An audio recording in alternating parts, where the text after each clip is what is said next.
Fortinet is another one of those hardware companies, and this is this is going to be a difficult one because Fortinet, if you just look at the financials, guys, you would say, wow, this is a really healthy company.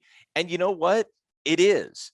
It sells a wide range of hardware, and the hardware is generally recognized as very good. It's near best in class. The next generation firewall, really good.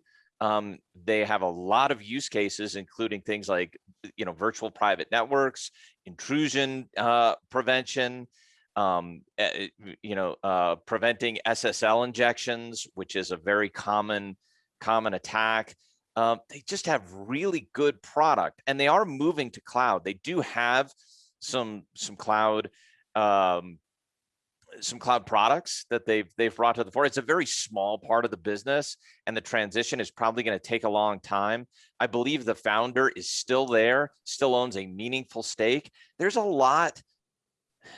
You kind of have to suspend disbelief. If you're going to invest in Fortinet, you have to believe that they can keep relevant with the hardware they've got, knowing that their hardware is good, that chief information security officers like it, that it has multiple use cases, but it's kind of built around a firewall. So you kind of have to suspend some disbelief and say, like, okay, I know there's going to be some companies that build out their security infrastructure by buying some of their own hardware. They may add other things to it, but they're still going to buy some best-in-class hardware.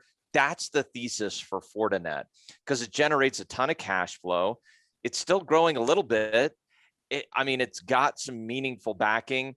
This is not a bad company, but I believe it's sailing into headwinds. Like, I think the world is moving away from where Fortinet is.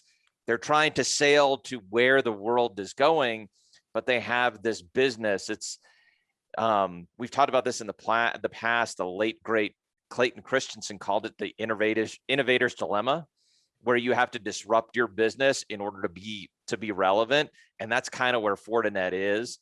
So I can't knock it. I like it a lot more than I like FireEye, but I think the world is moving away from where Fortinet is.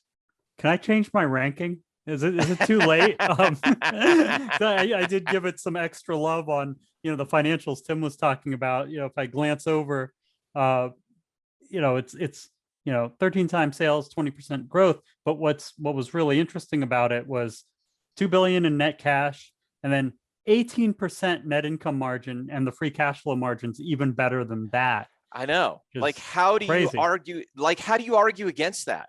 You can't argue against that. Like, that is the sign of a healthy business. But like, I'm not looking at now. I'm looking at what happens in the next 10 years. Are they, sort of harvesting a dying crop, or like, how do they get from here to multi-bagger 10 years from now? And that's a harder question to answer on it.